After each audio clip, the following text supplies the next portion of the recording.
और नमस्कार दोस्तों। स्वागत है दोस्तों आपका आज के इस प्रैक्टिस सेशन में। मैं उम्मीद करता हूँ आप सभी अच्छे होंगे, अपना ध्यान रख रहे होंगे और मन लगाकर पढ़ाई कर रहे होंगे। चलिए दोस्तों शुरू करते हैं आज का प्रैक्टिस सेशन। दोस्तों पहला प्रश्न है, शेरशाह की महानता किसमें निहित है? बताइए, शेरशाह क्यों महान माना जाता है? धर्मनिरपेक्षता के लिए, श्रेष्ठ जनरल होने का, या फिर हुमायूं पर जीत, या फिर प्रशासनिक सुधार?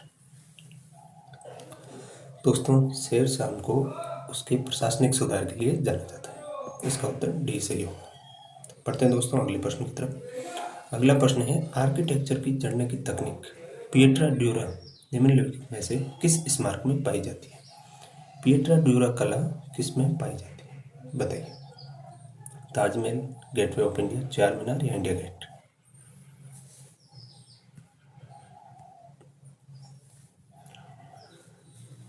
दोस्तों पिएट्रा ड्यूरा कला के अंतर्गत कटे हुए, जड़े हुए, तरासे हुए और चमकाए हुए रंगीन पत्थरों के टुकड़ों को पत्थर पर चित्रकारी की जाती है और ये कला दोस्तों ताजमहल में पाई जाती है। ठीक है दोस्तों, इसका सही उत्तर होगा ए ताजमहल। बढ़ते हैं अगले प्रश्न की तरफ।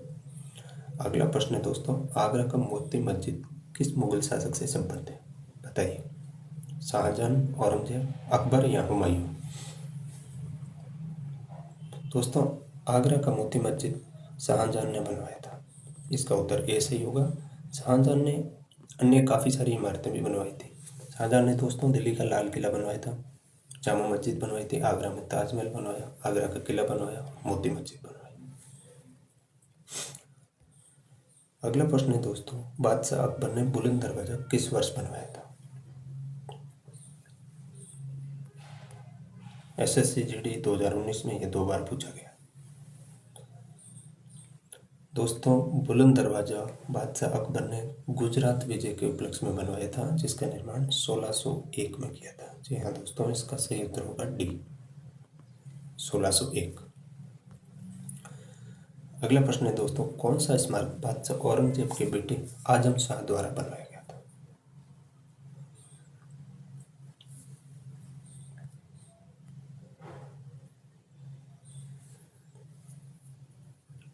दोस्तों आजम शाह ने अपनी माँ दिलरास बानो के लिए मकबरा बनवाया था, जिसे बीबी का मकबरा कहते हैं दोस्तों, और इसे दक्कन का ताज भी कहा जाता है।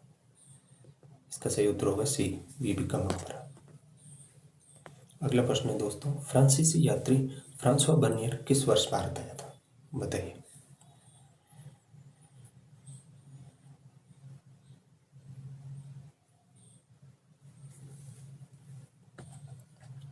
दोस्तों फ्रांसीसी यात्री फ्रांसवा बर्नियर 1656 में भारत आया था और ये दारा शिकोह का डॉक्टर था।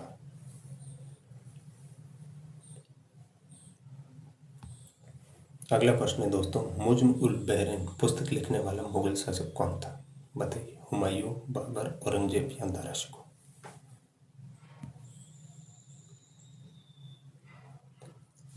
दोस्तों मुज्म अल बहरैन इसका मतलब होता है दो समुद्रों का संगम, और ये सूफी और वेदांत दोनों को आपस में मिलाने का काम करती हैं, इसलिए इसे दो समुद्रों का संगम कहा जाता है। और इस पुस्तक को दारा शिकोह ने लिखवाया था।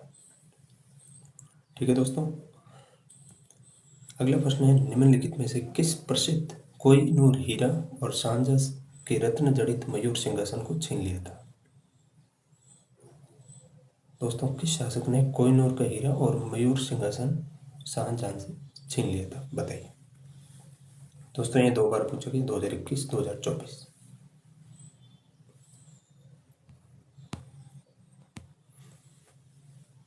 दोस्तों ये छीना था नादिर शाह ने।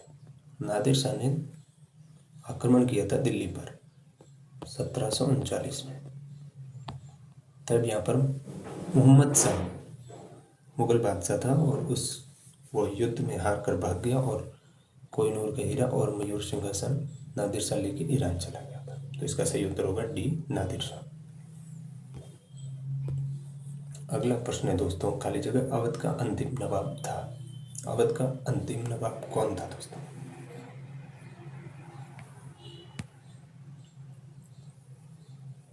दोस्तों, अवध का अंतिम नवाब वालिद अली शाह था। उसके बाद में ईस्ट इंडिया कंपनी का राज आ गया था अवध पर। महत्वपूर्ण प्रश्न है दोस्तों, ये 2 बार पूछा जा चुका है। अगला प्रश्न है दोस्तों, निम्नलिखित में से किसने स्वतंत्र अवध वंश की नींव रखी थी? बताइए। इससे पहले अवध मुगल शासक के अधीन था। तो दोस्तों, अवध की स्वतंत्रता की नींव शहादत खान ने रखी थी। पहले ये मुगल शासकों के अधीन था, लेकिन शहादत खान ने इसे स्वतंत्र करवा दिया। अगला प्रश्न है दोस्तों, मुगल सम्राट शाह आलम द्वितीय ने ईस्ट इंडिया कंपनी को बंगाल प्रांत का दीवान किस वर्ष नियुक्त किया था? जी हाँ, बंगाल के दीवान ने ईस्ट इंडिया कंपनी को कब दिया था, ये बताइए।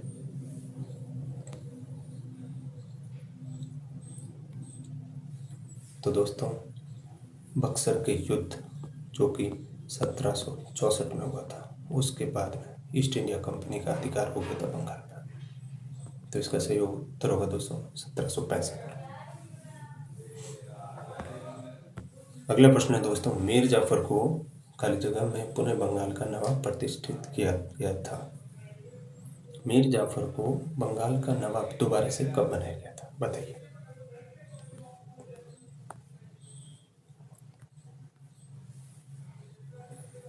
तो दोस्तों, 1764 में जब बक्सर का युद्ध हुआ था, इसी कारण से हुआ था क्योंकि पहले मीर जाफर को हटाकर मीर कासिम को लगा दीवान बनाया था, और फिर कासिम को हटा के फिर से मीर जाफर को बनाया था। इसलिए कासिम ने नाराज होकर बक्सर का युद्ध किया था। तो इसका सही उत्तर होगा 1764। अगला प्रश्न है दोस्तों, 1757 में प्लासी का युद्ध किसने जीता था, बताइए।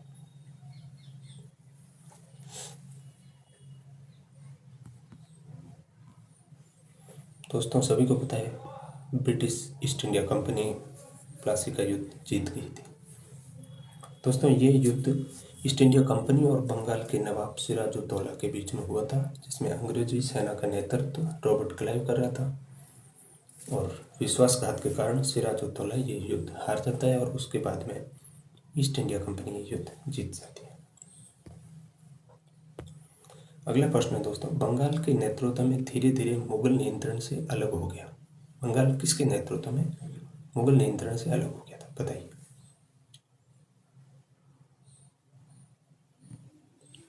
तो इसका सही उत्तर होगा दोस्तों सी, मुर्शिद कुली खान। कुली खान के नेतृत्व में बंगाल धीरे धीरे मुगल नियंत्रण से अलग हो गया था, उसके बाद में स्वतंत्र हो गया था। अगला प्रश्न है दोस्तों, 1756 में सिराजुद्दौला खाली जगह के बाद बंगाल के नवाब बने। सिराजुद्दौला किसके बाद में बंगाल के नवाब बने थे, बताइए। इसका सही उत्तर होगा दोस्तों डी, अलीवर्दी खान के बाद में सिराजुद्दौला बंगाल के नवाब बने थे 1756 में।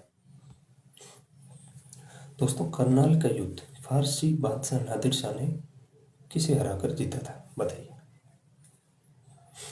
आप सभी को पता है, इसी करनाल के युद्ध के बाद में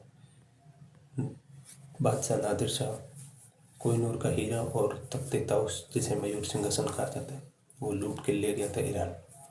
तो उस वक्त शासक था दोस्तों मुगल शासक मोहम्मद शाह। बढ़ते हैं दोस्तों अगले प्रश्न की तरफ। अगला प्रश्न है, निम्नलिखित में से किसने मांडू को अपनी राजधानी बनाया था, बताइए।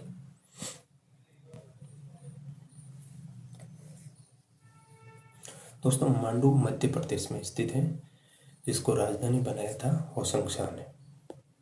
ठीक है दोस्तों, बढ़ते हैं अगले प्रश्न की तरफ। अगला प्रश्न है, 18वीं शताब्दी के भारतीय युद्धों के संदर्भ में पैदल सेना के सैनिकों द्वारा इस्तेमाल की जाने वाली भारी बंदूक को क्या कहा जाता था, बताइए दोस्तों। पैदल सेना के सैनिकों द्वारा इस्तेमाल की जाने वाली भारी बंदूक को दोस्तों मशक्कत कहा जाता था। इसका सही होगा डी।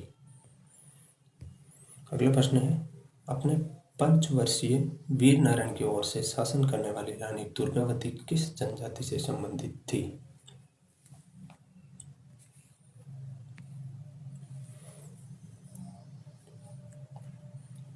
दोस्तों रानी दुर्गावती का संबंध यूपी के बांदा जिले के कलिंजर किले से है।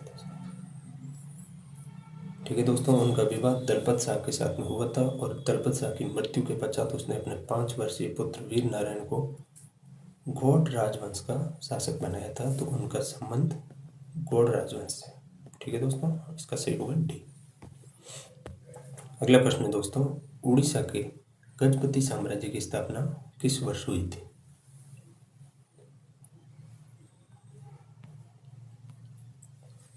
दोस्तों उड़ीसा के गजपति साम्राज्य की स्थापना 1435 ईस्वी में हुई थी। इसका ये सही है। अगला प्रश्न दोस्तों, 712 ईस्वी में भारत पर हुए अरब आक्रमण का नेतृत्व किसने किया था? बख्तियार खिलजी, मोहम्मद बिन कासिम, शैबानी खान या फिर नादिर उद्दीन मोहम्मद शाह। 712 में दोस्तों मोहम्मद बिन कासिम ने भारत पर आक्रमण किया था, जिसने सोमनाथ को लूटा था। आप सभी को पता है, इसका सही उत्तर होगा बी।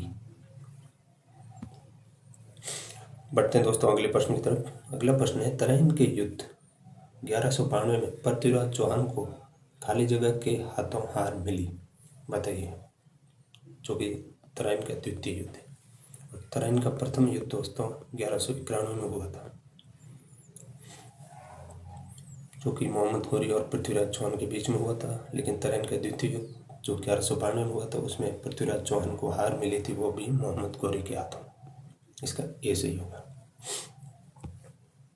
अगला प्रश्न है दोस्तों, चंदावर की लड़ाई मोहम्मद गौरी और खाली जगह वंश के कन्नौज के जयचंद के बीच में हुई थी, बताइए। जयचंद किस वंश का शासक था, ये पूछ रहे हैं। तो दोस्तों सभी को पता है जयचंद गढ़वाल था। इसका डी होगा सही, गढ़वाल। बढ़ते हैं दोस्तों अगले प्रश्न की तरफ। अगला प्रश्न है, कालक्रम के अनुसार निम्नलिखित में से कौन सी घटना सबसे पहले आएगी? दोस्तों ये काफ़ी हार्ड प्रश्न है, आइए इसको सॉल्व करने की कोशिश करते हैं। दोस्तों सबसे पहले तो सभी की सन याद होने चाहिए हमें, ये काफ़ी हार्ड काम है। चलो आइए इसको सॉल्व करने की कोशिश करते हैं। सिकंदर की मौत सबसे पहले, सिकंदर की मौत 323 ईसा पूर्व में हुई थी। उसके बाद में शक युग का आरंभ, शक युग का आरंभ दोस्तों 20 ईसा पूर्व हुआ था। उसके बाद में हर्षवर्धन, हर्षवर्धन का राज्याभिषेक सभी को पता है 606 में हुआ था। प्रभाकर वर्धन का पुत्र हर्षवर्धन। और गुप्त युग का आरंभ दोस्तों 240 ईस्वी में हुआ था। तो सबसे पुरानी घटना कौन सी है? तो सबसे पुरानी घटना दोस्तों सिकंदर की मौत, जो कि 323 ईसा पूर्व हुई थी।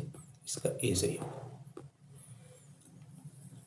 ठीक है दोस्तों, बढ़ते हैं अगले प्रश्न की तरफ। अगला प्रश्न है, मध्यकालीन भारतीय साहित्य के संदर्भ में कौन सा युग्म सही है, बताइए।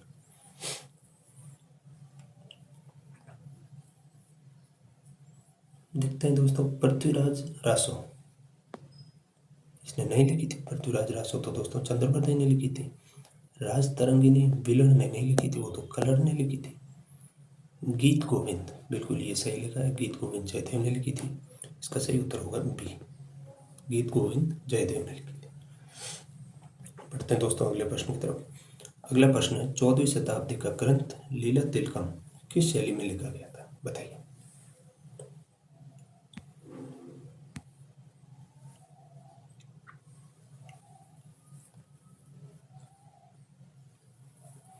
दोस्तों लीला तिलकम जो कि दक्षिणी भारत की मलयालम भाषा का ग्रंथ माना जाता है, जिसे पहले मणि प्रवालम कहा जाता था। जी हाँ दोस्तों, मणि प्रवालम। इसका सही होगा ए। बढ़ते हैं अगले प्रश्न की तरफ। दोस्तों चार मीनार कहाँ स्थित है? बहुत ही सिंपल क्वेश्चन, बताइए। चार मीनार दोस्तों तेलंगाना राज्य के हैदराबाद में स्थित है, जो कि एक मस्जिद है और ये मूसी नदी के किनारे स्थित है। इसका निर्माण मोहम्मद कुली कुतुब शाह ने 1591 में करवाया था। जी हाँ दोस्तों, ये याद रखना, 1591 मोहम्मद कुली कुतुब शाह, और उस वक्त हैदराबाद उसकी राजधानी थी। अगला प्रश्न है दोस्तों, गोल गुब्बज कहाँ स्थित है? ये भी काफ़ी इजी प्रश्न है। गोल गुम्बज दोस्तों कर्नाटक राज्य के बीजापुर में स्थित है। इसका ऑप्शन ए सही होगा, जिसका निर्माण मोहम्मद आदिल शाह करवाया था और इसे मोहम्मद आदिल शाह का मकबरा कहा जाता है।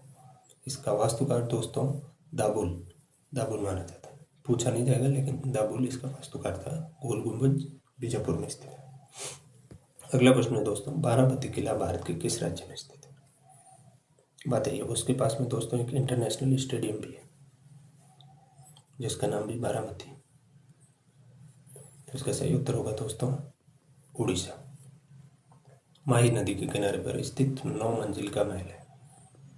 9 मंजिल का महल है और इसके किनारे पर एक बारामती नाम से स्टेडियम भी है जो इंटरनेशनल स्टेडियम। अगला प्रश्न है दोस्तों, 1708 में गुरु गोविंद सिंह जी की मृत्यु के बाद खालसा ने खाली जगह के नेतृत्व में मुगल साम्राज्य के खिलाफ विद्रोह किया। बताइए, गुरु गोविंद सिंह जी की मृत्यु के बाद में किसने मुगल साम्राज्य के खिलाफ विद्रोह किया? गुरु नानक देव, गुरु अंगद, गुरु अमरदास या बंदा बहादुर? तो दोस्तों ये सभी पूर्वकालिक है, इसमें बंदा बहादुर है सही होगा। जी हाँ, बंदा बहादुर ने मुगल के खिलाफ विद्रोह किया था, जिन्हें 1716 में फांसी दे दी गई थी। बंदा बहादुर को 1716 में फर्रुखसियार के समय फांसी दी गई थी दिल्ली में। ठीक है दोस्तों, तो विदा लेने का वक्त आ गया है। चलते हैं। अगर वीडियो आपको अच्छी लगी हो तो लाइक कीजिए, शेयर कीजिए, सब्सक्राइब कीजिए। मिलते हैं अगले वीडियो में। Thank you. जय हिंद।